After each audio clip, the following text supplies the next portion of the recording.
Voi ați văzut atunci când această așa zisă presă este în pană de idei că începe cu tot felul de manipulări josnice, ba că vin legionari, ba că vin sovietici, că vine Putin, că vine rușii, ba mai nou cu aceste atacuri ale sărbăticiunilor, adică cu această campanie absolut hidoasă.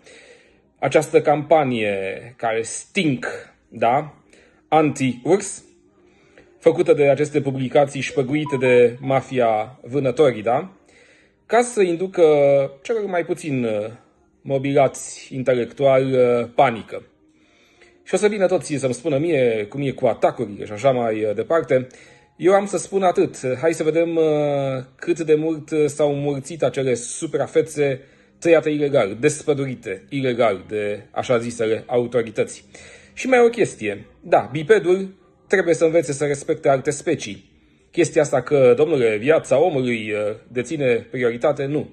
Nu în orice condiții și oricând. Trebuie să învățăm să coabităm, să respectăm și alte specii. Nu mă interesează stupizii ce-mi dau hate. Dar asta este, hai cu hate-ul, dacă atâta vă duce capul. Adi sunt, ne auzim de luni până joi, 1:30 după amiaza pe Dux Radio, o emisiune pentru cei așa mai mobilați puțin și care văd situația puțin mai diferit de ceea ce ni se